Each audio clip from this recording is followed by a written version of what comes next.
আপনাদের কারো বউ নাই? এ আমি বিশ্বাস করি না। কি বউ নাই সত্যি? আমি সবাইকে বলতে চাই, আপনাদের বউ আছে কার কার একটু হাত তুলবেন। বউ আছে? বউ আছে, বউ আছে। আচ্ছা, বউ আছে আপনাদের, হাত নামান। বাবা, আপনারও বউ আছে? মাশাআল্লাহ, হাত নামান। আচ্ছা, এবার যাদের বউ নাই তারা একটু হাত তুলো সবাই। ইন্না লিল্লাহি ওয়া ইন্না ইলাইহি রাজিউন। আপনাদের কারো বউ নাই? এ আমি বিশ্বাস করি না। কি বউ নাই সত্যি? আহা, তোমাদের কষ্ট কেউ না বুঝলেও আসিফ হুজুর কিন্তু বোঝে যুবক ভাইরা। আমি আমার প্রত্যেকটা আব্বা জানদেরকে বলবো, আরে বেটা হাত নামা। আমি আমার আব্বা জানদেরকে বলবো, আব্বা জান, আপনার ছেলের শীত দূর হবে কম্বল দিয়ে না, ল্যাব দিয়ে না, একমাত্র বউ দিয়ে যুবকদের শীত দূর হবে। আব্বা বোঝে না রে, বোঝে না। বিয়ের যে বয়স হয়েছে আব্বা বোঝে না। তবে মাঝে মাঝে বাবারা বুঝলো, আমার আঙ্গুল দেখে একটু বোঝার চেষ্টা করবো, আমার আঙ্গুলটা খেয়াল করো। আজকালকার মেয়েরা তাদের রুচি এতটা নিচে নেমে এসেছে, তারা এইটা ছাড়া বিয়ের পিড়িতে বসতে চায় না। আল্লাহ এমন মেয়েদেরকে হেদায়েত দান করুক, পড়েন সবাই আমিন।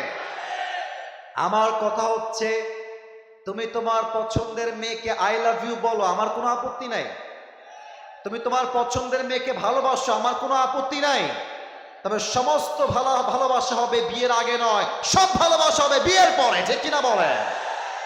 আর আমি আমার প্রত্যেকটা বোনদেরকে বলবো, বোনেরা আমার, জানি আমার কথায় আপনারা অনেক বেশি রাগ করবেন আজকে, তবে আমি বলতে বাধ্য হচ্ছি, বেশিরভাগ বেঈমানি কিন্তু মেয়েরাই করে যুবক ভাই। কারণ মেয়েদের কাছে কেন যেন মনে হয় যে এই যুবকটা কামাই করে 10,000, অমকে কামাই করে 50,000। কিছু মেয়ে ভাবে টাকা যার বেশি তার কাছে সুখ মনে হয় বেশি। না না না না, টাকা দিয়ে সুখের মাপকাঠি হয় না, সুখের মাপকাঠি হয় চরিত্রের মাধ্যমে, বিশ্বাসের মাধ্যমে। সেকেন্ড কথা, মেয়েদেরকে বলবো, আপনারা দিনদার সেদিন হবেন যেই দিন আপনি বোরকায় দিনদার হবেন না, যেদিন আপনি আপনার চরিত্রে দিনদার হবেন। অনেক মেয়েকে আমি দেখেছি বোরকা পরে, হিজাব পরে, নেকাব পরে, মাশাআল্লাহ মুখটাও ঢাকা, দেখলে মনে হবে यार ये तो अभी के अभी जन्नत से भाग के दुनिया में आई है, माशाআল্লাহ। আর এই মেয়েগুলো বোরকা পরে, হিজাব পরে, নেকাব পরে পার্কে বয়ফ্রেন্ডের সঙ্গে বাদাম খায় আর প্রেম করে বেড়ায়। আমার তখন বলতে মনে চায়, উপরে ফিটফাট, ভেতরে পুরোটাই সদরঘাট। এমন মেয়ে অন্তত রাজবাড়িতে নাই। আরে নাই, থাকলে আল্লাহ হেদায়েত দান করুক, পড়েন সবাই আমিন। অতএব আমি আজকে একটা স্লোগান শিখাই দিচ্ছি, আমি আবারও স্লোগান দিচ্ছি, তোমরা আমার সঙ্গে জাস্ট তালে তাল মিলাবা। আমি বলবো হারাম রিলেশনশিপ যেখানে, তোমরা বলবা আমরা নাই সেখানে। আমি বলবো বিয়ে আছে যেখানে, তোমরা বলবা আমরা আছি সেখানে। রেডি আছো সবাই? হারাম রিলেশনশিপ যেখানে, বিয়ে আছে যেখানে, আল্লাহ কবুল করুক, পড়েন সবাই আমিন। আমরা আজকে দুইটা তাকবীর দিব। প্রথম তাকবীর দিবেন আমার প্রিয় বিবাহিত ভাইরা, আর দ্বিতীয় তাকবীর দিবেন আমার প্রিয় কলিজার টুকরা সিঙ্গেল ভাইরা। আমি দেখতে চাই আজকের মাহফিলে কার গায়ের জোর কত বেশি। বিবাহিত ভাইরা, ক্যামেরায় রেকর্ড হচ্ছে এটা, আমরা আশা রাখবো আপনারা সম্মানটা ঠিক রাখবেন। বিবাহিত ভাইরা একটা কাশি দেন, মাশাআল্লাহ। বিবাহিত ভাইদের পক্ষ থেকে আমি আমার প্রিয় ভাইকে বলবো, আপনি তাকবীরটা দেন, আপনি নারায়ে তাকবীর বলবেন, বিবাহিতরা তাকবীর দিবে। দাঁড়ান, আপনার দল ভারী করলাম, সমস্যা নেই, তাকবীর দেন, নারায়ে তাকবীর বলবেন।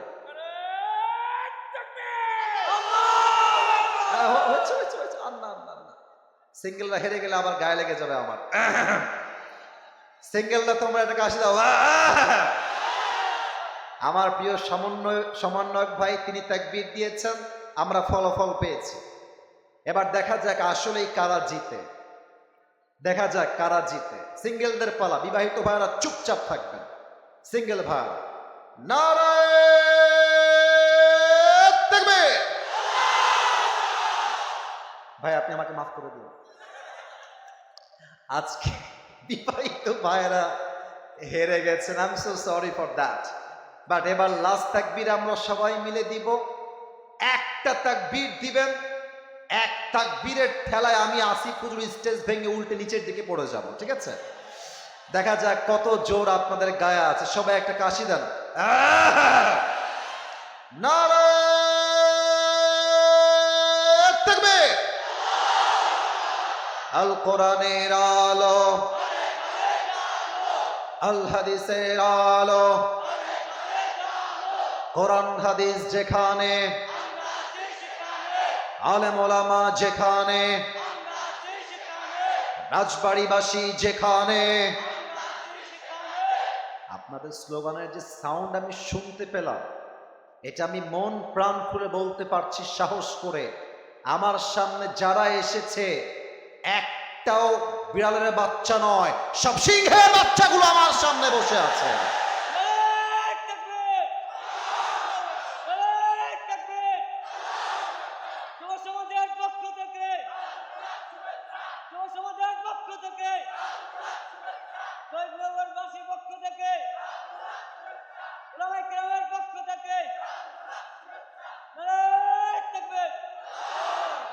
আল্লাহ ভালোবাসাকে কবুল করুক, পড়েন সবাই আমিন। আসুন আমরা ভূমিকায় আর কথা না বাড়িয়ে মূল সেন্ট্রাল থিম বা সাবজেক্ট ম্যাটারে ফিরে যাই। আমার প্রিয় কলিজার টুকরা রাজবাড়ির ভাইরা, আমরা যে বিষয়ে আলোচনা করব তার পূর্বে কিছু প্রশ্ন করে নিতে চাই সবার কাছে। বলেন তো আমাদের সকলের সৃষ্টিকর্তা একজন, আওয়াজ দিয়ে বলেন সবাই, তিনি কে? কেউ যেটা পারে না সেটা পারে কে? বলেন তো আজকের এই মাহফিলে, এই বিশাল জনসমুদ্রকে এই মাহফিলে বসার তৌফিক দিয়েছে একজন, তিনি কে?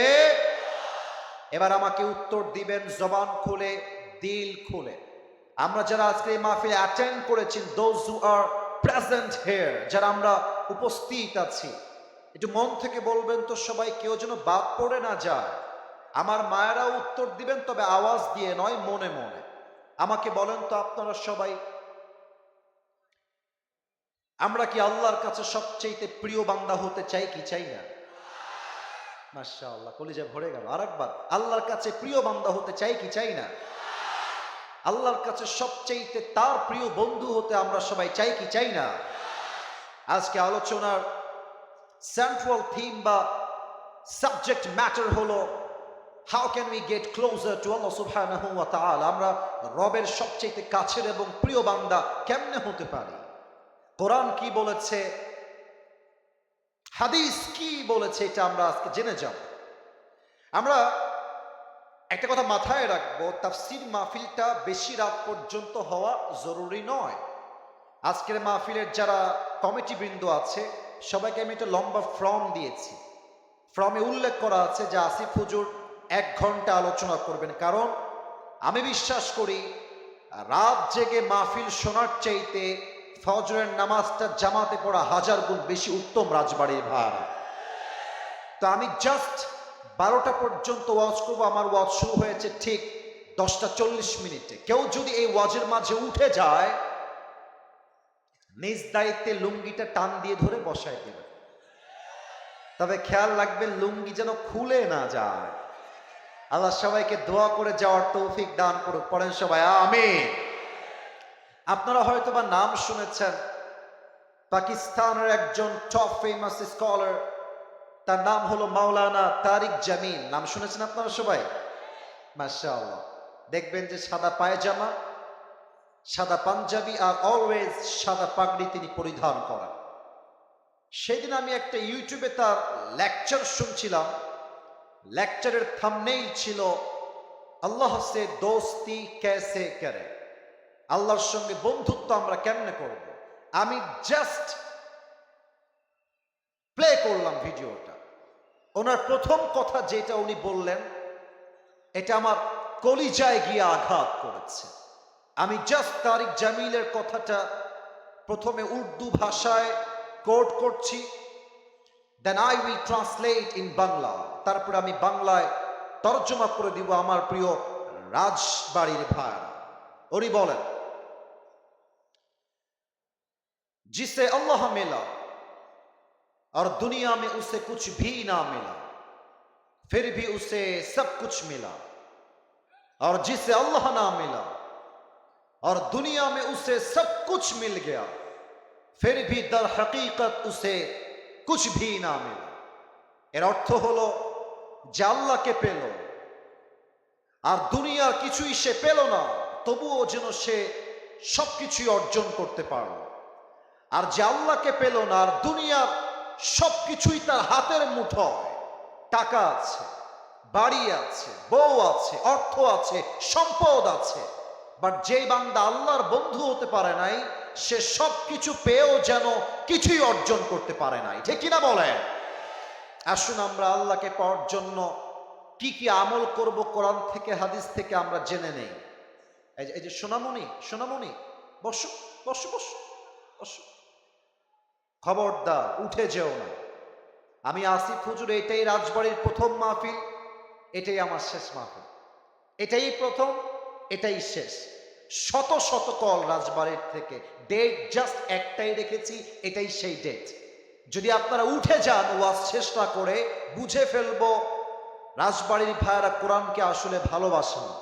আর যদি জাস্ট একটা ঘন্টা সময় দেন, এটাই প্রমাণ করবে রাজবাড়ির সন্তান সব কোরআন প্রেমিক সন্তানেরা। Last warning for everyone, don't go anywhere from this place. কেউ কোথাও যাবেন না। আমার আঙ্গুল দেখেন, দেখি সংখ্যা বলেন তো, কয়টা আঙ্গুল এখানে আছে? মাশাআল্লাহ মাশাআল্লাহ। আরেকবার কোন সবাই, কয়টা? 7টা। আজকে আমরা আল্লাহকে পাওয়ার জন্য কোরআন থেকে হাদিস থেকে 7টা আমল রেফারেন্স ভিত্তিক জেনে নিব। 1 নাম্বার শুরু করছি আল্লাহর নামে। 1 নাম্বার আমল হলো, যেই বান্দা আল্লাহ রাব্বুল আলামিনের সবচেয়ে নিকটতম বান্দা হতে চায়, প্রথম কাজ হলো আত্মার পরিশুদ্ধি করতে হবে। 30 নাম্বার পারা সূরাতুল আলার ভেতরে আল্লাহ তাআলা বলেছেন, বান্দা শোনো শোনো, কদ আফলাহা মান তাযাক্কা, আমার কাছে সফল বান্দা সে নয় যে বিশাল বড় টাকার মালিক, আমার কাছে সফল বান্দা সে নয় যে বিশাল ক্ষমতার মালিক, আমার কাছে সফল বান্দা হলো সেই বান্দা যেই বান্দা তার আত্মার পরিশুদ্ধি করেছে 1 সপ্তাহের জন্য। আওয়াজ দিয়ে বলেন সবাই, তিনি কে? আত্মার পরিশুদ্ধি লাগবে 1 নম্বর আমল। তবে আপনারা এখন এই পয়েন্টটা পরিপূর্ণ বুঝবেন না একটা ঘটনা আমি যদি উল্লেখ না করি। ঘটনা আমি বলবো এই মুহূর্তে, তবে একটা প্রশ্ন উত্তর সবার থেকে জানতে চাই, দেখা যাক কে পারে উত্তর দিতে। একজন ব্যক্তি যিনি কোনো নবী ছিলেন না, তবে তার গাইডলাইন, তার ইনস্ট্রাকশন, তার দিক নির্দেশনা, তার নসিহত আল্লাহর কাছে এতটা পছন্দ হয়েছে যে আল্লাহ রাব্বুল আলামিন তার নামে একটা সূরা কোরআনে নাজিল করে দিয়েছেন। বলেন তো সেই ব্যক্তির নামটা কি? মাশাআল্লাহ, সূরা লোকমান। নাম হলো লোকমানে হাকিম। রাজবাড়ির ভাড়া, আমি এবার নাম জিজ্ঞেস করব, সবাই এক বাক্যে নামটা বাঘের কণ্ঠে উচ্চারণ করবেন। বলেন তো সেই ব্যক্তির নাম কি? কথা কও তোমরা, সবাই বলো নামটা কি? লোকমান হাকিম। আমি যে ঘটনা বলবো আগে দলিলটা দিয়ে দেই, এই ঘটনা এসেছে কোথায়। গ্রন্থের নাম হলো ইবনু জারীর আত-তাবারী। গ্রন্থের লেখক লিখেছেন, লোকমান হাকিম ছিলেন পেশায় একজন রাখাল বা দাস, গোলাম। রাখাল ছিলেন, তিনি ছাগল চড়িয়ে খেতেন। একবার তার মালিকের কাছে একজন যুবক আসলো, এসে বলল, হে লোকমানের মালিক, আপনার কাছে যে যুবকটা কাজ করে, ইসমুহু লোকমান, তার নাম হলো লোকমান, তবে এই যুবকটা কোনো সাধারণ যুবক নয়। তার জ্ঞান, তার মেধা, তার উইজডম এতটা উচ্চাঙ্গে, এই যুবক যখন কোথাও রাখাল হয়ে ছাগল চড়াতে যায়, তার জ্ঞান গর্ব কথা শোনার জন্য 14 গ্রামের মানুষ একটা মাঠে জমা হয়ে যায়। সুবহানাল্লাহ পড়বেন না আপনারা? তো বলছে তাই নাকি? আমার গোলাম এত চালাক আর আমি জানি না, এটা কেমনে সম্ভব? ঠিক আছে তুমি যাও, আমি আগামীকাল তার জ্ঞান এবং প্রজ্ঞা চেক করে দেখব। আগামীকাল লোকমানে হাকিম যখন ছাগল চড়িয়ে বাসায় আসছে, লোকমানের মালিক তাকে ডাক দিয়ে বলছে, হে লোকমান এদিকে আসো, একটা কাজ দিব, কাজটা আমাকে করে দাও। লোকমানে হাকিম তার মালিকের কাছে আসছে, মালিক ডাক দিয়ে বলছে, লোকমান এখান থেকে সামনে বাহিরে বের হয়ে যাও, ওয়াদবাশাতান একটা ছাগল জবাই করো, ওয়াখরিজ মিনহা আতিয়াবা মুযগাতাইন এবং ছাগলের দেহের সবচাইতে পবিত্র অংশ কেটে আমার কাছে নিয়ে আসো। লোকমানে হাকিম এই যে হলুদ গেঞ্জি কয়ে যায়, এই ছেলে কই যান আপনি? বসেন। কোথায় যাচ্ছেন আপনি? আমি কি ডাকছি আপনাকে মাহফিলে? আপনি তো নিজের ইচ্ছায় আসছেন, তো যাচ্ছেন কেন? প্রিয় ভাইয়ার, আমি একটা কথা অ্যানাউন্সমেন্ট দিয়ে দেই, আমি আদবের সঙ্গে অ্যানাউন্সমেন্ট দিচ্ছি, আমার মাহফিলে উঠা উঠির কোনো সিস্টেম নাই। দু একজন উঠেছেন আমি দেখলাম, দু একজন ওই পাশ দিয়ে উঠলেন, আমি চুপ করে আছি। আমি আবারও বলছি, এটা আমার ফার্স্ট, এটা আমার লাস্ট প্রোগ্রাম এই রাজবাড়ির মাটিতে। দুই একজন ওঠা মানে এটা আমার সঙ্গে বেয়াদবি নয়, এটা সোজা কলের সঙ্গে বেয়াদবি হয়ে যাবে, ঠিক কিনা বলেন? যারা উঠে যাচ্ছেন দুই একজন, তার মানে আপনারা আমার চেহারা দেখতে আসেন, আমি বুঝতে পারতেছি। অনেক লোক আসে মাহফিল হয় ভাজা খাইতে, নয় বক্তার চেহারা দেখতে। আসিফ হুজুর তো ফেসবুকে অনেক ভাইরাল, চল আজকে দেখে আসি না, ওই চিন্তা করলে মাহফিলে আসা যাবে না। এই মাহফিলে আসতে হবে একমাত্র আল্লাহর সন্তুষ্টির জন্য, ঠিক কিনা বলে? আর যেন কাউকে ডান বাম করতে না দেখি, খবরদার। বলছে যাও তুমি একটা ছাগল জবাই দাও, জবাই দিয়ে আচ্ছা আচ্ছা ঠিক আছে। আব্দুল আজিজ নামে একজন মারা গেছেন, এটা শিশু বাচ্চা মারা যাবে। আব্দুল আজিজ নামে একজন এখানে আছে নাকি? ওনার বাসায় গেলে একটু ভালো হয়, মেহেরবানি করে। আব্দুল আজিজ যিনি আছেন গেলে ভালো হয়। ঠিক আছে ঠিক আছে, মেহেরবানি করে। বাহির চর বাড়ি, মাশাআল্লাহ, আল্লাহ ওনাকে যাওয়ার তৌফিক দান করুন। পড়েন সবাই আমিন। তা আমি যেটা বলছিলাম, লোকমান গিয়ে এবার ছাগল জবাই করেছে। বলেন সবাই উত্তর দিয়ে, কি জবাই করেছে? হারায় যাবে কথা, বলেন সবাই কি জবাই করেছে? ছাগল জবাই করেছে। এবং ছাগলের সবচেয়ে পবিত্র অংশ কলিজা কেটে নিয়ে এসেছে। বলছে মালিক এই নেন ছাগলের সবচেয়ে পবিত্র অংশ কলিজা। মালিক বলছে লোকমান মাশাআল্লাহ, যেমন যেমন বলেছিলাম তেমন তেমন তুমি সঠিক কাজ করেছো, তুমি অসাধারণ ছেলে, যাও আর একটা কাজ কর, এবার গিয়ে আর একটা ছাগল জবাই দাও। তবে এবার ছাগলের সবচাইতে পবিত্র অংশ নয়, সবচাইতে নাপাক অংশ কেটে আমার কাছে নিয়ে আসবা। এবার লোকমানে হাকিম আবার বের হয়ে গিয়েছে ছাগল জবাই দেওয়ার জন্য। ছাগল জবাই দিয়েছে, আবার সে আগের মতো কলিজা কেটে নিয়ে আসছে। এবার আমাকে উত্তর দেন, প্রথমবার কেটেছে কলিজা, সেকেন্ড টাইম আবার কেটেছে কি? কথা কন, প্রথমবার কলিজা, দ্বিতীয়বারও? তো মালিক বলছে লোকমান না, ভেবেছিলাম তোমার বুদ্ধি অনেক ভালো, বাট তুমি তো বোকার ঘরের ছেলে। বললাম পবিত্র অংশ আনো, তাও আনলা কলিজা। বললাম নাপাক অংশ আনো, তাও আনলা কলিজা। লোকমান তোমার তো বুদ্ধি নাই, তুমি তো খুবই বোকা ঘরের ছেলে। আসল কথা কি জানেন? জ্ঞানী মানুষরা কথা বলে কম, কাজ করে বেশি।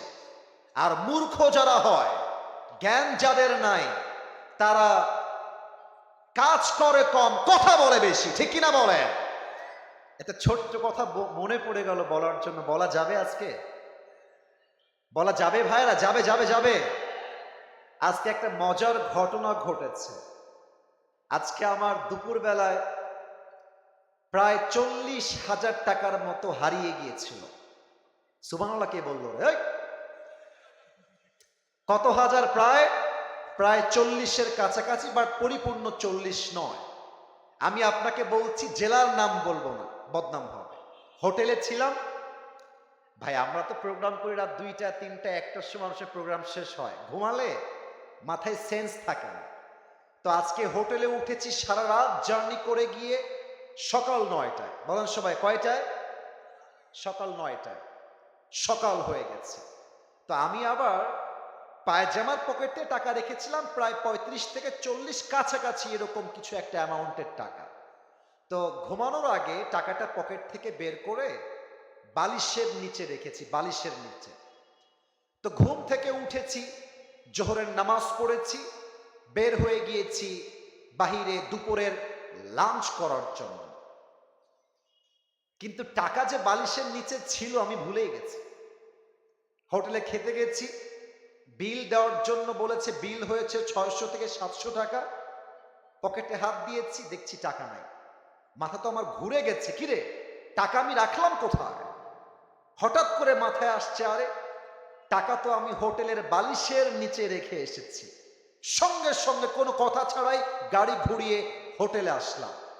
এসে খুব বিনয়ের সাথে ম্যানেজার সাহেব বললাম, স্যার আমি আবরারুল আসিফ হুজুর, আপনি আমাকে চেনেন, আমি আপনাদের হোটেলের রুমে বালিশের নিচে এত টাকা রেখে গেছিলাম, 1000 টাকার বান্ডিল আর 500 টাকার বান্ডিল রেখে দিলাম বালিশের কাছে। বললাম, স্যার যে পেয়েছে আমাকে বলেন দিয়ে দিতে।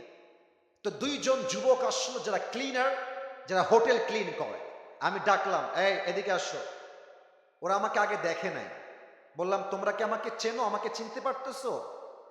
তো যে আমার বেড গুছিয়েছে, যে আমার বালিশ হটিয়েছে, সে বলছে, হ্যাঁ আমি আপনাকে চিনি, আপনি আসিফ হুজুর, আপনার ওয়াজ আমি শুনেছি। তো ওকে বললাম, বাবু যেহেতু তুমি আসিফ হুজুরকে চেনো, দেখো বাবা আমি তোমার সঙ্গে ঝামেলা চাই না। আমার বালিশের তলে আমি টাকা রেখে গেছি, আমি 100% ড্যাম শিওর টাকাটা বাবা আমাকে দিয়ে দাও, তোমাকে আমি হাদিয়া দিয়ে বাসায় চলে যাব। যুবকটা মুখের উপরে বলছে, না আমি এই টাকা দেখি নাই, জীবনেও না, এটা সম্ভব না, আমি 1 টাকাও হাত দেই নাই।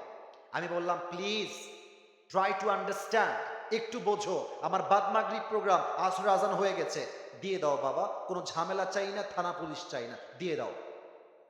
আমি বুঝালাম, আমার ড্রাইভার বুঝালো, পিএস বুঝালো, ম্যানেজার বুঝালো, সে বুঝতে রাজি না। এবার হোটেলে মালিক চলে আসছে, বড়লোক, শিক্ষিত, অনেক বড় ঘরের মানুষ তিনি, এবং তিনি একজন অ্যাডভোকেটকেও নিয়ে আসছে। সিসিটিভি ক্যামেরা ওপেন করা হলো, কে গেছে হুজুরের রুমে আর কে বের হয়েছে। তা আমি চোর ধরতে গিয়ে নিজেই চোর হয়ে গেছি। তারা আমাকে বলতেছে, আপনি যে টাকা রাখছেন তার প্রমাণ কোথায়? আমাকে বলতেছে, বিনয়ের সাথেই বলছে যে, স্যার আপনি যে টাকা রেখেছেন এখানে 40,000 টাকা, তার প্রমাণ কি আপনি আমাকে বলেন। আমি তো ঝগড়া চাই না, আমি সবসময় সমাধান চাই। তো আমি বললাম, একটু ক্যামেরাটা আগা পিছা করেন, সিসিটিভি ফুটেজটা সব চেক করা হলো। হোটেলের মালিক বললেন, হুজুর টাকাটা হয়তো বা আপনার স্টাফরা নিয়েছে, কারণ তারাও আপনার রুমে প্রবেশ করেছিল। আমি বললাম, দেখেন আমার স্টাফরা, they have been working with me just for 4 years, প্রায় 4 বছর যাবত আমার সঙ্গে তারা আছে, আমার 1 পয়সা তারা হাত দেয়নি আজ অব্দি, ওরা নিতে পারে না, প্লিজ একটু সমাধানে আসেন। না, উনি মানতে রাজি না, উনি বললেন এটা হতে পারে না, আমরা সরি। লাস্টে যখন ফিরে আসবো টাকার আশাই বাদ দিয়ে দিয়েছি। অ্যাডভোকেট তাকে আবার বলছে, এই ছেলে টাকা নিয়েছো, থাকলে দিয়ে দাও, কোনো মারামারি হবে না, দিয়ে দাও, আসিফ তোমাকে ছেড়ে বাসায় যাবে। ও বলছে, না আমি টাকা নেই নাই। আমিও টাকার আশা বাদ দিলাম, যে থাক ওইটা বাদ, ওটা পাওয়া যাবে না। জাস্ট আসার সময় তাকে বললাম যে, স্যার দেখেন আমি আসিফ হুজুর, আমি কোনো গন্ডগোল চাই না, আপনার হোটেলের বদনাম চাই না, তবে একটা আবদার রাখবো, এই যুবকটা যে রুমে থাকে, চেক হিজ রুম, ওর রুমটা চেক করে। বলছে, ঠিক আছে হুজুর, আপনার লাস্ট আবদার আমরা রাখবো। হোটেল ম্যানেজার, হোটেল মালিক, অ্যাডভোকেট এবং আমার 3 জন স্টাফ ওর রুমে গেল। রুমে গিয়ে দেখবেন টয়লেটের উপরে একটা ছোট্ট করে জায়গা থাকে, এই ঢোপ টোপ রাখার জন্য, অনেক জিনিস রাখার জন্য। একজন গিয়ে সোজা ওখানে আঘাত করছে। যখনই খুলেছে দেখছে আমার সব টাকা ওখানে রাখা আছে। আর যখনই টাকা দেখতে পাইছে মালিক হোটেলের, ওরে ইচ্ছা মতো মারা শুরু করছে। সেই মার আমি গিয়ে পরে ঠেকায় ঠুকায় নিয়ে আসলাম। আর ওই যুবকটা পা ধরে এত কান্নাকাটি, আমি বললাম, যুবক তুমি কি করলা এটা? তুমি আমাকে বলতা যে হুজুর আমি টাকাটা পেয়েছি, নেন আপনি, আপনার যা মন চায় আমাকে খুশি হয়ে দিবেন, তাতেই আমি খুশি। আমি তোমাকে দিতাম অনেক টাকা খুশি হয়ে, তুমি কি করলা? এখন তুমি টাকাটাও পাইলে না, তোমার চাকরিও হারায় গেল। শিক্ষা কি পেলেন? শিক্ষা একটা, যদি আপনি জ্ঞানী মানুষ হয়ে থাকেন, আপনি মাথায় রাখবেন যে আমার এই টাকাটা দামি নয়, আমার বিশ্বাসটা দামি। যদি আমি বিশ্বাস রাখতে পারি, পুরস্কারও থাকবে, চাকরিও থাকবে, জীবনটাও সুন্দর হবে। মূর্খতা করবেন, চাকরিও থাকবে না, জীবনটাও অসুন্দর হয়ে যাবে। ঠিক কিনা বলে? এটার জন্য আর একটা কথা আমার বোনদের জন্য বলতে চাই, জ্ঞানী বউ যারা হয়, জ্ঞানী বউ তারা বোঝে যে স্বামীর বাড়িতে বেঈমানি করে টিকে থাকা যাবে না। অনেক প্রবাসীর বউ আছে, এটা আমার এলাকার ঘটনা বলছি, স্বামী বিদেশ থেকে টাকা পাঠায় প্রত্যেক মাসে লাখ লাখ টাকা, সেই টাকা 10 মাস জমিয়ে 10 লাখ টাকা নিয়ে বাড়ি থেকে উধাও হয়ে গেছে। তো যেই মেয়েরা স্বামীর বাসায় থেকে স্বামীর সঙ্গে বেঈমানি করেন, মাথায় রাখবেন বেঈমান কখনো কোথাও সুখী হতে পারে না। তো বলছিলাম, লোকমানে হাকিম বলছে, স্যার আপনি যতই বলেন আমি মূর্খ ছেলে, এটা ভিন্ন বিষয়। আসল বিষয় হলো প্রত্যেকটা মানুষের যে একটা গোস্তের টুকরা থাকে, এইটা যখন পবিত্র থাকে পুরো দেহটাই পবিত্র থাকে। এইটা যখন নষ্ট হয়ে যায় পুরো দেহটাই নষ্ট হয়ে যায়। আলা ওয়াহিয়াল কলব, এটার নাম হচ্ছে মানুষের আত্মা। তার প্রমাণ দেখেন, 5 আগস্টের পূর্বে যত নেতা ছিল, নেতারা দেখতে উপরে প্রচুর পরিমাণে ফিটফাট ফাট, এক ওয়াক্ত নামাজও পড়তে চায় না।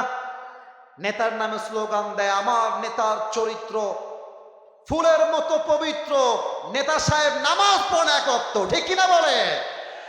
আপনাদের এই যে বগুড়া, আপনারা হয়তো বা চিনবেন বজলুর রশিদ হুজুর, নাম শুনছেন? হ্যাঁ, এই যে মাশাআল্লাহ সবাই চিনে, মুরব্বী হুজুর। উনি আপনাদের আশেপাশে কোথাও ওয়াজ করতে আসছিলেন, রাত বাজে 11:30, নেতা আসছে 5 আগস্ট। এই যে কত মনোযোগ, মাশাআল্লাহ, 5 আগস্ট আগের কথা। আমি তো ওয়াজ করছি, মাশাআল্লাহ, যদি কোনো বাপের বেটা থাকেন আমাকে বাধা দিবেন, আসেন আসেন। এখন ওই দিন নাই, এখন যে বাধা দিবে তার পিঠের চামড়া একটাও থাকবে না রাজবাড়ির ভাড়া। তো নেতা এই পাশ দিয়ে আসছে, আর নেতার কয়েকটা চামচা আছে, ওয়াজের মাঝে স্লোগান দিচ্ছে, আমার নেতার আগমন, শুভেচ্ছার স্বাগত। হুজুর তো ওয়াজই থামাই দিয়েছে, এসে বলছে আমাদের নেতা কথা বলবে, হুজুর আপনি এখনই মাইকের ওয়াজ বন্ধ করেন। হুজুর ওয়াজ বন্ধ করে দিয়েছে। নেতা এবার হ্যান্ড মাইক, এটা আমার হাতে হ্যান্ড মাইক, জাস্ট বোঝার ট্রাই করেন, অভিনয় করছে, বোঝাবার শর্ত। নেতা সাহেব হ্যান্ড মাইকটা নিয়ে সালাম কালাম কিছু নাই, প্রিয় ভাইরা আমার, নামাজ নামাজ নামাজ নামাজ ছাড়া জীবনে কোনো গতি না, কথার আগেও নামাজ, মাঝেও নামাজ, শেষেও নামাজ। হুজুর বলছে, মাশাআল্লাহ, এই নেতা তো এখনই জান্নাত থেকে দুনিয়াতে পালাই আসছে, মাশাআল্লাহ, এত ভালো নেতা তো আমি জীবনেও দেখি নাই। নেতা সাহেব বস করে ডান দিক দিয়ে নেমে গেছে। হুজুর ছিলেন বড্ড চালাক মানুষ, নেতার একজন চামচা হুজুরের ডান পাশে ছিল, বলছে এই বেটা এদিকে এদিকে। তো কানে কানে বলছে, এই তোদের নেতা যে পরিমাণ নামাজ নিয়ে ওয়াজ করলো, আমার তো মনে হচ্ছে তোদের নেতা কমপক্ষে 70 থেকে 80 রাকাত তাহাজ্জুদ তো কনফার্ম পড়ে। তো এটা রাজশাহীর বগুড়ার ভাষা, আপনারা আবার রাগ করবেন না। ওই নেতার চামচা হুজুরে কানে কানে বলছে, হুজুর 80 রাকাত তাহাজ্জুদ, এর সঙ্গে আমি 5 দিন ধরে একসাথে আছি, এই শালা এক ওয়াক্ত নামাজও পড়ে না। তার মানে কি মেসেজ পেলেন? যার আত্মা নষ্ট, সে যতই বলুক আমি ভালো নেতা, নামাজ পড়ো নামাজ পড়ো, যতই তার বাহ্যিক সুন্দর হোক, তার আত্মা নষ্ট, মানে মানুষটাই নষ্ট। ঠিক কিনা বলে?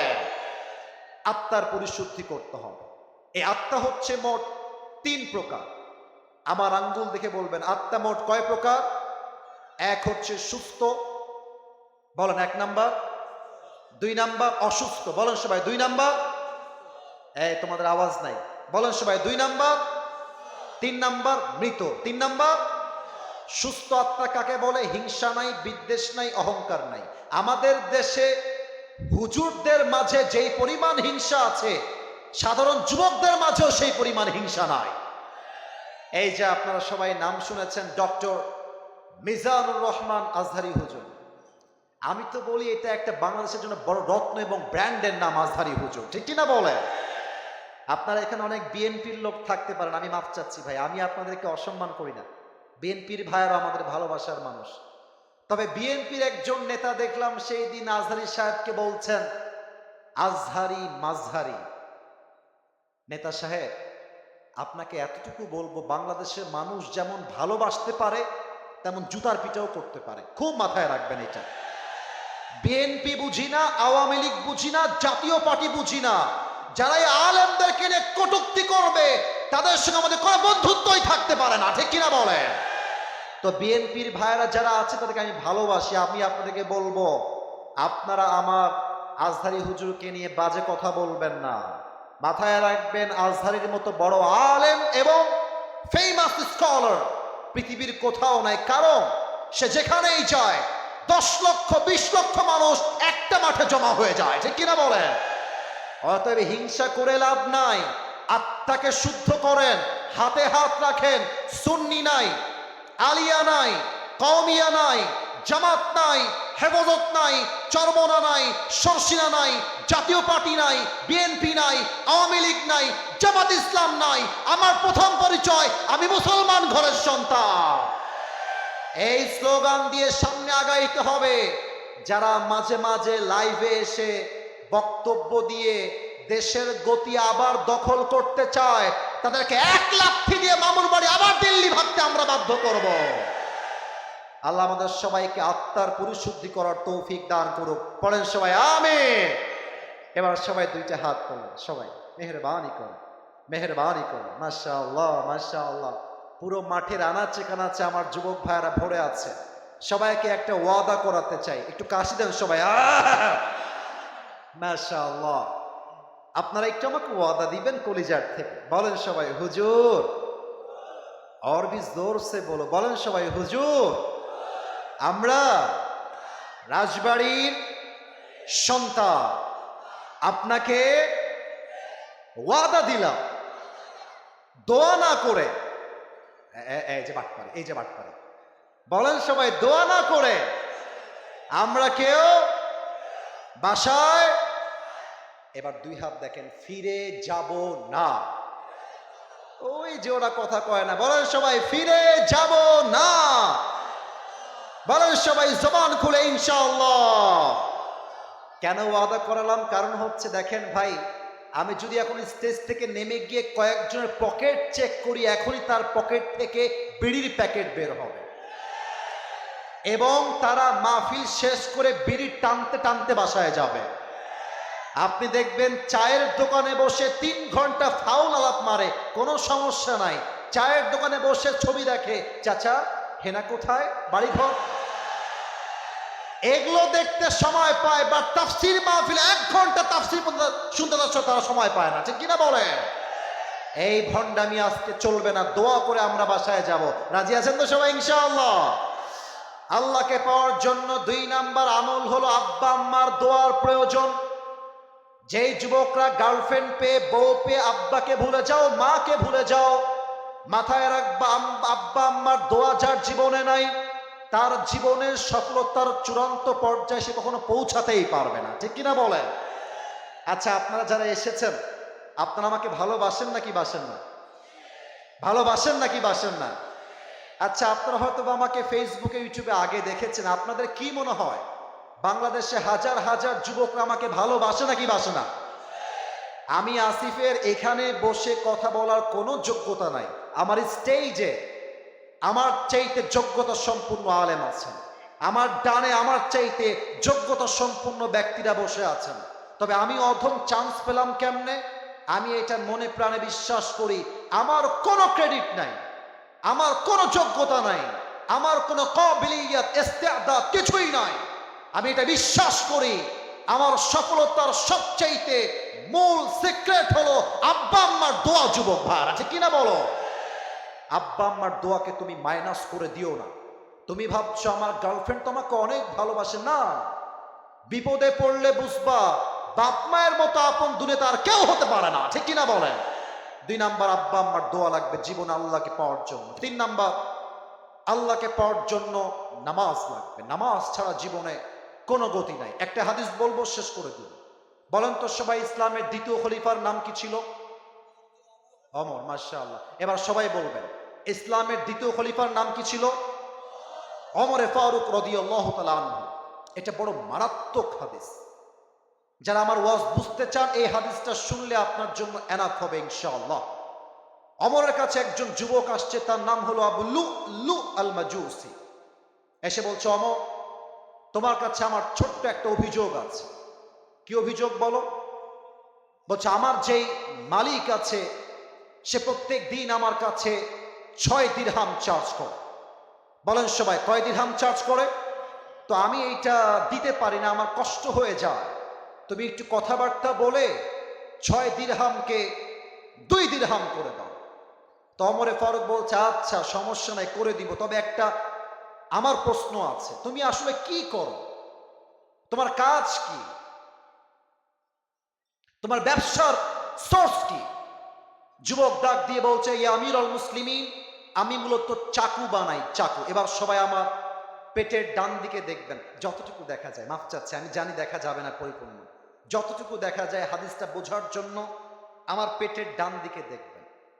প্রত্যেকটা আরব সর্দারের পেটের এই ডান দিকে একটা লম্বা খাপ থাকতো ছুরি রাখার জন্য। এটাকে আরবিতে বলা হয় খঞ্জর, বাংলায় আমরা বলি চাকু বা ছুরি। তো বলছে, ও আচ্ছা, তুমি খঞ্জর বানাও? তোমার তো লাখ লাখ টাকার ব্যবসা, তোমার তো 6 দিরহাম নয়, তোমার তো 10 দিরহাম চার্জ হওয়ার কথা। এই কথা শুনে ওই কাফের রেগে মেগে ফায়ার।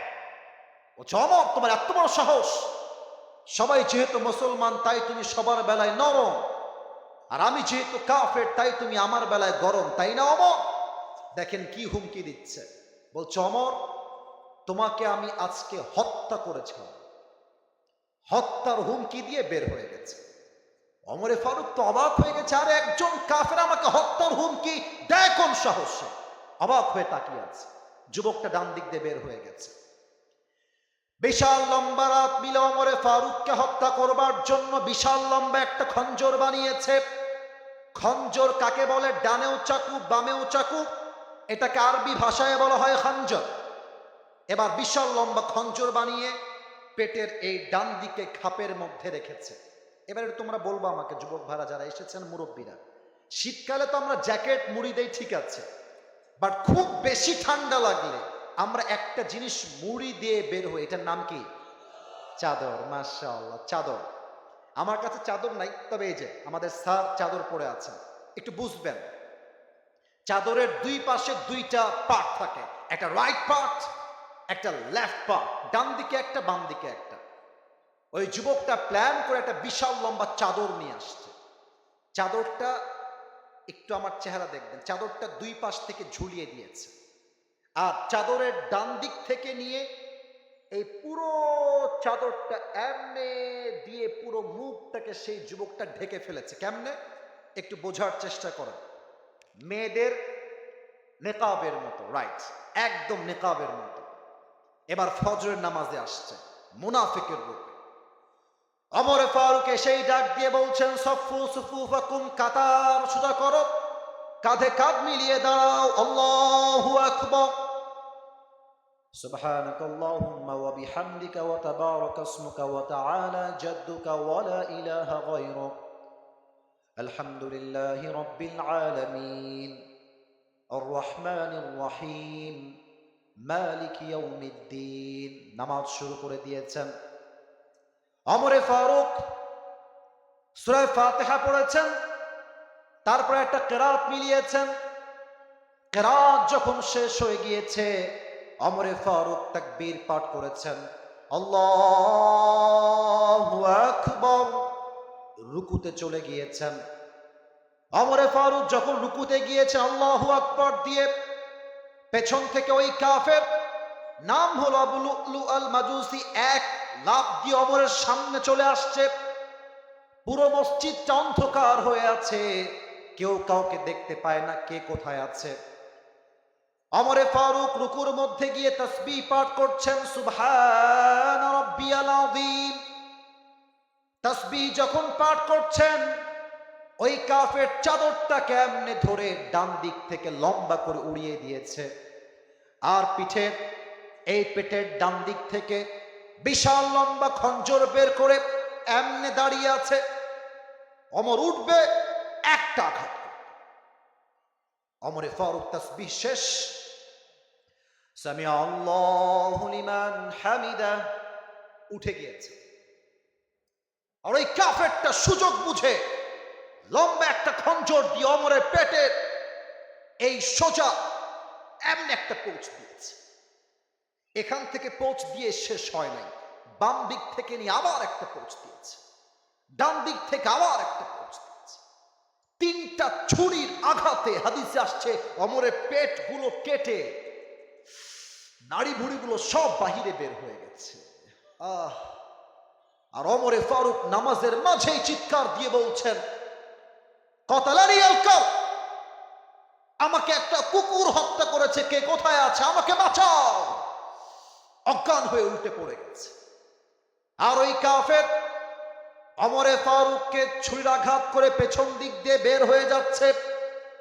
সাহাবায়ে কেরাম চিৎকার শুনে বুঝে গেছেন হয়তোবা কোনো একটা সমস্যা হয়ে গিয়েছে, হয়তোবা ওমরে ফারুককে কেউ একজন আঘাত করেছে। একজন সাহাবী নামাজ ছেড়েই বলছে, ধর ধর কাফেরকে। প্রায় 7 জন সাহাবী ওই কাফেরকে ধরার জন্য হাত বাড়িয়ে দিয়েছে, ধর। আর হাদিস আসছে ওই কাফেরটা পালাবার জন্য সামনে চাকে পেয়েছে, এমনি এমনি কারো চোখে, কারো মুখে, কারো বুকে, কারো পেটে ছুরি দিয়ে ইচ্ছা মতো আঘাত করেছে। 7 জন সাহাবী ছুরির আঘাত খেয়ে জায়গায় স্পট ডেথ, জায়গায় শহীদ হয়ে গেছে। আল্লাহু আকবার। একজন সাহাবী ওমরের জায়গায় গিয়ে খলিফা হয়ে বাকি নামাজটা আদায় করেছে। নামাজ যখন শেষ হয়ে গিয়েছে, সব সাহাবায়ে কেরাম মিলে ওমরে ফারুকের কাছে আসছে। এসেই দেখছে ওমরে ফারুক রাদিয়াল্লাহু তাআলা আনহু বেহুশ হয়ে অজ্ঞান হয়ে পড়ে আছেন। ওমরে ফারুকের পেটটা কেটে নাড়ি ভুড়িগুলো সব বাহিরে বের হয়ে আছে। চিৎকার দিয়ে বলছে, আইনা তবিব, আইনা তবিব, আইনা তবিব, ডাক্তাররা কোথায়, দৌড় দাও, ওমরকে বাঁচাও, কে কোথায় আছো, জলদি করে আসো। ডাক্তাররা দৌড় দিয়ে আসছে। এবার একটু আমার বডি ল্যাঙ্গুয়েজটা ফলো করবেন, হাদিসটা এটাই আমার শেষ হাদিস, বোঝার ট্রাই করবেন। দেখেন, ওমরে ফারুক শুয়ে আছেন এইভাবে, তার পেট কেটে নাড়ি ভুড়িগুলো বাহিরে বের হয়ে রক্ত পড়ছে গলগল করে। 2 জন ডাক্তার আসছে। ওমরে ফারুককে শোয়ার থেকে পেছনে এই 2 কাঁধে হাত দিয়ে ভর করে হালকা একটু উঠিয়েছে, 2 ঠোঁট একটু উঁচু করে ফাঁকা করেছে। একটা পানির পাত্র নিয়ে এসে ওমরে ফারুকের মুখে পানি দিয়েছে। হাদিসে আসছে পানি যখন গলা দিয়ে ঢুকেছে, গলা দিয়ে নেমে, বুক দিয়ে নেমে সব পানিগুলো পেট কেটে গলগল গলগল করে বাহিরে বের হয়ে গেছে। সাহাবায়ে কেরাম বলছে, পানি দিয়ে কাজ হবে না, দুধ নিয়ে আসো, দুধ বড় গাঢ় খাবার, এটা সহজে বের হবে না, দুধ নিয়ে আসো। সাহাবায়ে কেরাম দৌড় দিয়ে গিয়ে দুধ নিয়ে আসছে। ডাক্তাররা আবার 2 ঠোঁট ফাঁকা করে তার মুখের ভিতরে দুধ দিয়েছে। দুধগুলো গলা দিয়ে নেমে, বুক দিয়ে নেমে, পুরো পেট কেটে সবগুলো দুধ বাহিরে গলগল করে বের হয়ে গেছে। সাহাবায়ে কেরাম বুঝে গেছে ওমরে ফারুক হয়তোবা আর কখনো বেঁচে ফিরবে না, এই তো হায়াত শেষ, উনি মৃত হয়ে গিয়েছেন, ইন্তেকাল করেছেন। একজন সাহাবী দূর থেকে দেখছেন ওমরে ফারুক তার চোখটা একদম ছোট্ট করে একটু খুলেছে। আর ওই সাহাবী দূর থেকে চিৎকার দিয়ে বলছে, মালাকা ইয়া ওমর, মালাকা ইয়া ওমর, হে ওমর আপনার কি হয়েছে, কি লাগবে আমাকে বলেন। দৌড় দিয়ে আসছে। ওমরে ফারুক জবান দিয়ে একটা কথাও বলছেন না, জাস্ট ইঙ্গিত করছেন, একবার কান একবার ঠোঁট, একবার কান আর একবার ঠোঁট। ওই সাহাবী বুঝে গিয়েছে ওমরে ফারুক আমার কানে কানে কিছু বলতে চায়, এবার কানটা বাড়িয়ে দিয়েছে। ভাবছে আমাকে হয়তোবা বলবে, হে সাহাবী শোনো, আমার জীবনের শেষ ওসিয়ত, তুমি আমার সন্তানদেরকে দেখে রেখো, তুমি আমার বউকে দেখে রেখো, আমার মাকে দেখে রেখো, এটা আমার লাস্ট ওসিয়ত। এই চিন্তা করে কানটা বাড়িয়েছে। আর ওমরে ফারুক তার জীবনের লাস্ট এন্ড ফাইনাল শেষ কথা একটা কথাই বলেছেন, এই সাহাবী আমাকে জাস্ট উত্তর দাও, আসাল্লান নাস, আসাল্লান নাস, আমাকে জাস্ট একটা উত্তর দাও, আমি ওমরে ফারুক অজ্ঞান হওয়ার পরে আমি যে নামাজের ইমাম ছিলাম ওই নামাজটা সাহাবা একরাম জামাতের সঙ্গে আদায় করেছে কিনা। সুবহানাল্লাহ। আপনাকে আমি বোঝাইতে পারলাম না, হয়তো এটা আমার ব্যর্থতা, বাট আর একটু বোঝাই। দেখেন, একটা মানুষের পেট পুরো ফেড়ে কেটে গেছে, নাড়ি ভুড়িগুলো বাহিরে বের হয়ে আছে। কোন সাহাবী? যাকে আল্লাহর হাবিব দুনিয়াতে জান্নাতের টিকিট দিয়ে বিদায় দিয়েছেন, দুনিয়াতে জান্নাত কনফার্ম। এমন একজন সাহাবী জীবনের শেষ মুহূর্তে নামাজকে ভোলে নাই। এটাই প্রমাণ নামাজ ছাড়া মুসলমানের পরিচয় কখনো মুসলমান হতে পারে না। ঠিক কিনা বলে? আজহারি হুজুরের নানা, তার নাম হলো গোলাম সরওয়ার সাইদি হুজুর। তোমরা অনেকে যুবকরা চেনো তাকে। দুনিয়াতে মানুষটা আর বেঁচে নেই। একটা কথা উনি বলতেন যে নামাজ নাই যার, ঈমান নাই তার। নামাজ নাই যার, মুসলমান হিসেবে পরিচয় দেওয়ার কোন যোগ্যতাই তার নাই। ঠিক কিনা বলে? 3 নাম্বার নামাজ। বাদ বাকি পয়েন্টগুলো জাস্ট বলেই শেষ করছি। আচ্ছা, একটা কথা হচ্ছে কি, যুবকদের অনেকগুলো এখানে প্রশ্ন আসছে। আমি কি ওয়াজ শেষ করে উত্তর দিব না দোয়া করে দিব? ও, দোয়া করবো তাই না? ঠিক আছে, ওকে ওকে, দোয়া করে দেবো ইনশাআল্লাহ। প্রশ্ন হবে না দোয়া? আবার বলেন, দোয়া না প্রশ্ন? আচ্ছা, তাহলে আমার 4টা আমল 4 মিনিটে শুনবেন। 4 নাম্বার আমল, আল্লাহকে পাওয়ার জন্য মাস্ট জীবনের ধৈর্যের পরিচয় দেওয়া লাগবে। আমার তো মনে হয় আমার এই ভাই থেকে নিয়ে শুরু করে এই পুরো মাঠে যারা আমরা এসেছি, আমরা সবাই মধ্যবিত্ত পরিবারের সন্তান। তোমরা যদি সত্যি আমাকে চিনে থাকো, আমি আমার একটা ওয়াজে বলেছিলাম, মধ্যবিত্ত পরিবারের সন্তান মানেই হচ্ছে এক একটা ব্র্যান্ড।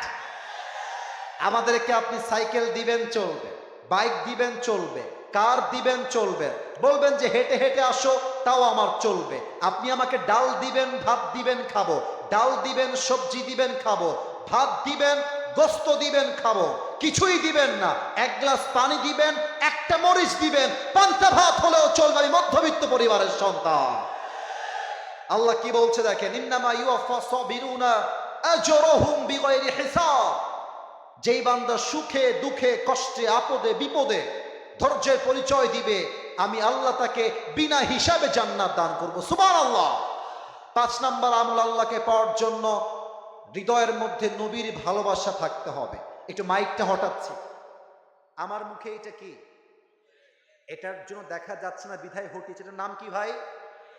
ছি ছি, এত আস্তে কয়, এটার নাম কি? আচ্ছা, আমাকে একটু বলেন তো, আমাকে দাড়িতে কোনোভাবে কি আনস্মার্ট লাগতেছে? অসুন্দর লাগতেছে?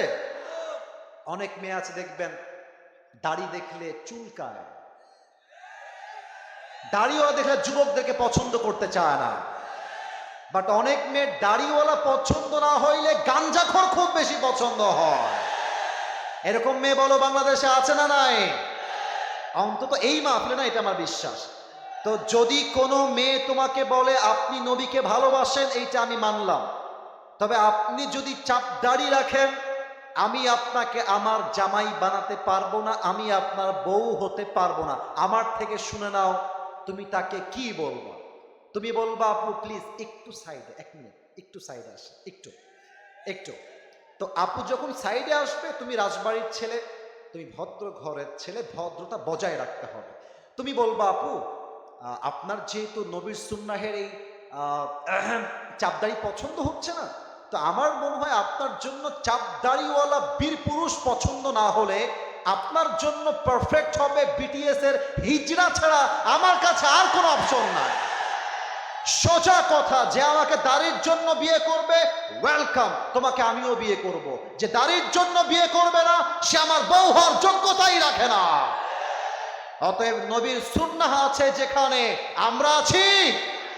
এই 5 নম্বর পয়েন্টে আমার শেষ কথা। এখানে সমন্বয়ক ভাইয়েরা অনেকেই আছেন, আমার কলিজার টুকরা ভাইও আছেন। আমি আমার এই মেসেজটা সরাসরি সরকারের প্রধান ডক্টর ইউনূস সাহেবকে দিতে চাই। আমরা আগামী বাংলাদেশে একটা আইন দেখতে চাই, আমার এই বাংলার মাটিতে কোন নাস্তিক যদি আমার নবীর শানে একটা কটূক্তি করে, ওই নাস্তিককে বাইতুল মুকাররমের সামনে ওপেনলি ফাঁসির কাস্টে ঝুলিয়ে হত্যার রায় পাশ করতে হবে রাজবাড়ির ভাড়া। আল্লাহ এই আইন পাশ করার তৌফিক দান করুক, পড়েন সবাই আমিন। 6 নম্বর, আল্লাহকে পাওয়ার জন্য কাউকে দুনিয়ামুখী হওয়া যাবে না, পরকালমুখী হতে হবে। বলেন তো, দুনিয়ার জীবনটা বেশি উত্তম না পরকালের জীবন বেশি উত্তম? 30 নম্বর পারা সূরাতুদ দুহা 4 নম্বর আয়াত, ওয়ালাল আখিরাতু খায়রুল লাকা মিনাল উলা, the life of hereafter is much more better than this worldly life. আল্লাহ তাআলা বলছেন দুনিয়ার জীবনের চাইতে আমি আল্লাহ তাআলা আখিরাতের জীবনকে 1000 গুণ বেশি উত্তম করে বানিয়েছি। সুবহানাল্লাহ পড়েন। আমি আমার মা বোনদেরকে বলবো, আম্মা জান আপনি চাহিদা বাদ দিয়ে দেন। মেয়েদের চাহিদার জন্য আমরা স্বামীরা হারাম ইনকাম করতে মাঝে মাঝে বাধ্য হয়ে যায়। আর মেয়েদের যেই পরিমাণ ডিমান্ড, মেয়েদের ডিমান্ডের জন্য আজকে ডিভোর্সের সংখ্যা বেড়ে গিয়েছে। তবে শুধুমাত্র বিবাহিত মেয়েদের ডিমান্ডই বেশি তা কিন্তু নয়। আগে বলে দেই, আমি সব মেয়েকে এক পাল্লায় মাপি না, সব মেয়েকে আমি এক চরিত্রের মনে করি না। তবে কয়েকজন চরিত্রহীন মেয়ের জন্য হাজার হাজার চরিত্রবান মেয়ের বদনাম হয়ে যায় রাজবাড়ির ভাড়া। অনেক মেয়ে বাংলাদেশে আছে, এদের রুচি আর চাহিদা এত নিচু হয়ে গিয়েছে, জাস্ট একটা আইফোন 16 প্রো ম্যাক্স পাওয়ার জন্য এরা কক্সবাজার পর্যন্ত চলে যায়। আল্লাহ এমন মেয়েদেরকে হেদায়েত দান করুক, পড়েন সবাই আমিন। এবার আমাকে উত্তর দেন, যে আল্লাহর বন্ধু হতে চায় তার ফোকাস, তার চাহিদা, তার মনোযোগ দুনিয়ার দিকে হবে না আখিরাতের দিকে হবে? এবার সবাই 2 হাত তুলুন। তাকবীর না, তাকবীর না। এবার বাম হাত নামান, বাম হাত নামান। এই যে ডান হাত সবাই বুকে রাখেন। আমার স্টেজ যারা আছেন তারাও রাখবেন, আমার ডানের ভাইরা। এটা বিনয়ের আবদার, এটা অহংকার বা অ্যাটিটিউড নয়। সবাই বুকে হাত রাখেন। শেষ ভালো যা সব ভালো তা। 7 নম্বর আমলটা আমি সবাইকে প্র্যাকটিক্যালি শেখাতে চাই। 7 নম্বর আমল হলো তওবা এবং ইস্তিগফার। সবাইকে আমি তওবা পাঠ করাবো রাজবাড়ির ভাইরা। এটা রেকর্ড হচ্ছে, আমি আশা রাখবো রেকর্ডের জন্য নয়, আমরা আল্লাহর দিকে তাকিয়ে আল্লাহর জন্য তওবা করব। আমি যেমনে করাই you have to do like that. আমি যেমনে বলবো তেমনে আপনি বলবেন। সবাই আগে একটা কাশি দেন, বলেন জবান খুলে আল্লাহর দিকে তাকিয়ে আল্লাহ। একটু জোরে বলেন, বলেন সবাই আল্লাহ। ও আল্লাহ, তোমার শাহী দরবারে দিল থেকে তওবা করো। মাশাআল্লাহ। আবার বলেন তওবা করো। আর একবার দিল থেকে বলেন তওবা করলাম। ও আল্লাহ, তুমি আমার জীবনে সব গুনাহ মাফ করে দাও। পড়েন সবাই আমিন। তওবার ছোট্ট আরেকটা অংশ বাকি আছে, এইটা প্লিজ আমার সঙ্গে ফাঁকিবাজি নয়, আপনার কমিউনিকেশন আল্লাহর সাথে হচ্ছে। দিলটাকে খালেস করেন, নিয়তকে খালেস করেন, মন থেকে বলেন, সবাই ডাক দেন ও আল্লাহ। আমি এবার একটা কথা বলবো, এটা 3 বার বলবেন একের পর এক। বলেন সবাই, তোমাকে ওয়াদা দিলাম। আবার ও আল্লাহ, তোমাকে ওয়াদা দিলাম আমি অতীতে, আর একবার অতীতে যে অন্যায় করেছি, যে গুনাহ করেছি, আগামীতে সে অন্যায়, সেই গুনাহ আমি কখনো আর আমি যেমনি মাথা ঝুঁকাবো আপনারাও ঝুঁকাবেন। বলেন এক বাক্যে করব না। আর একবার জবান খুলে করব না। বলেন সবাই জবান খুলে ইনশাআল্লাহ। সর্বশেষ হচ্ছে ইস্তেগফার। এটা একদম 5 সেকেন্ডের একটা শব্দের দোয়া শিখাই দিচ্ছি, একদম ছোট। বলেন সবাই আস্তাগফিরুল্লাহ। আপনার দাঁড়ায় থাকা ভাইয়েরা আপনারা হয়তো বলছেন আমার কানে সমস্যা তো আসতেছে না, একটু সবাই মিলে হতে পারে কার তওবা কবুল হয়ে যায়, কার গুনাহ মাফ হয়ে যায়, একমাত্র আল্লাহ মাবুদ ভালো জানে। বলেন সবাই একবার জবান খুলে আস্তাগফিরুল্লাহ। আর একটা ছোট্ট শিখাই দেই, এটাই শেষ। সবাই পড়েন আল্লাহুম্মা গফিরলি। আল্লাহ রে, আমাদের সকলের জীবনের সমস্ত গুনাহ খাতা তুমি মাফ করে দাও। পড়েন সবাই আমিন। প্রশ্ন এসেছে, এগুলো আসলে আপলোড দিলে বা এগুলো প্রচার হলে প্রচুর পরিমাণে এগুলো ভাইরাল হয়ে যায়। আমি সবাইকে একটা কথা জিজ্ঞেস করতে চাই, এই প্রশ্ন দেওয়াটা আমার জন্য কোনো বাধ্যতামূলক অপশন নয়। আমার যেই দায়িত্ব ওইটা আমি নিভিয়ে দিয়েছি। আমরা পারমিশন চাই সবার কাছে। এই প্রশ্নের উত্তর আমরা সবাই শুনতে চাই কি চাই না? আমার পক্ষ থেকে এটা শর্ত থাকলো, যদি কেউ প্রশ্নের উত্তর চলাকালীন উঠে যায় আমি সঙ্গে সঙ্গে দোয়ার জন্য 2 হাত তুলে ফেলবো। আমার বিশ্বাস 5 মিনিটে উত্তর শেষ হয়ে যাবে। কোন যুবক দোয়া ছাড়া আজকের মাঠ ছাড়তে পারবে না, ঠিক কিনা বলে? আসুন একটা তাকবীর দেই, গলাটা ক্লিয়ার করে নেই। সবাই একটা কাশি দেন। নারে তাকবীর। আল কোরআনের আলো, আল হাদিসের আলো। কোরআন হাদিস যেখানে, আলেম ওলামা যেখানে, রাজবাড়িবাসী যেখানে। আচ্ছা আমি পড়ছি, আমি আগেই মাপ চাচ্ছি, যদি আমার জ্ঞানের বাহিরে হয় আমি কিন্তু এটা উত্তর দিব না। যুবকরা এটা আপনারা দেখতে পাচ্ছেন, অনেক ভাইয়েরা আছেন জানেন প্রিন্ট করে নিয়ে আসছে, প্রিন্ট করে মানে প্ল্যান প্রোগ্রাম করে এই প্রশ্ন আগেই লেখা হয়েছে। আচ্ছা দেখা যাক কি প্রশ্ন তারা আমাকে দিয়েছে। প্রিয় আসিফ হুজুর, আসসালামু আলাইকুম। ওয়ালাইকুম আসসালাম। হুজুর আমি বহরপুর ডাঙ্গি পাড়া থেকে বলছি। এটা কি আশেপাশে? আচ্ছা, আমরা আপনার একজন ভক্ত। আচ্ছা, আমি একটা মেয়েকে ভালোবাসি এবং মেয়েও আমাকে ভালোবাসে। হ্যাঁ, আল্লাহু আকবার কে করে?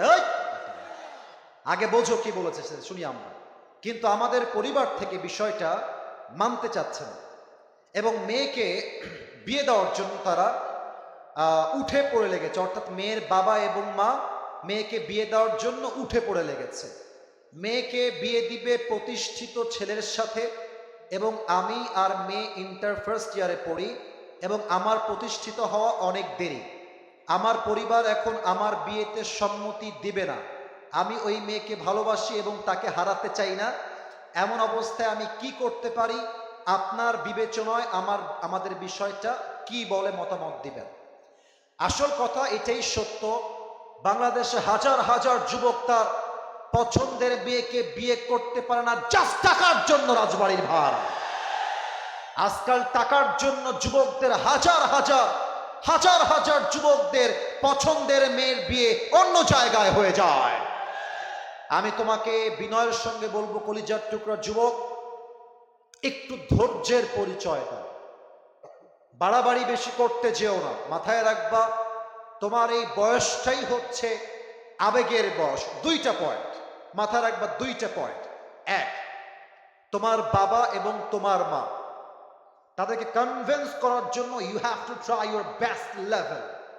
সর্বোচ্চ দরকার হলে বাবার পায়ে ধরবা, মায়ের পায়ে ধরবা যে মা তোমার দোয়া ছাড়া আমি বিয়ে করতে চাই না গো মা, প্লিজ তুমি একটু হেল্প করো আম্মা। বাবার পা ধরবা, আব্বা প্লিজ বোঝার চেষ্টা করো, আমাকে বিয়ে না দিলে আমার দিন দিন চরিত্র নষ্ট হয়ে যাচ্ছে, আব্বা প্লিজ বোঝার চেষ্টা করো। আর সেই আব্বাদেরকে বলবো, যেই আব্বারা সন্তানকে সঠিক বয়সে বিয়ে দিচ্ছেন না, আপনার ছেলে বিয়ে না হওয়ার জন্য যত জায়গায় জেনা করবে, যত মেয়ের সঙ্গে অন্যায় জড়াবে, আমি আসিফ আপনাকে 100 ইনশিওর করে বলছি, আপনি বাবা হিসেবে আপনার সন্তানকে সঠিক বয়সে বিয়ে না দেওয়ার জন্য এই প্রত্যেকটা জেনার দায়ভার কিয়ামতে আপনাকে বহন করতে হবে। আব্বা জান আমার, এক নাম্বার কথা, আব্বা আম্মাকে বোঝাবা, পা ধরবা। যদি আব্বা আম্মা না বোঝে, আলেম ওলামা নিয়ে যাবা, আলেমদেরকে দিয়ে বোঝাবা, মুরব্বীদেরকে বুঝাবা। যদি আব্বা আম্মা এতেও না মানে, সোজা তোমরা নিজেরাই বিয়ে করে ফেলবে। এটা আমি আমার বুকের ব্যথার থেকে বললাম।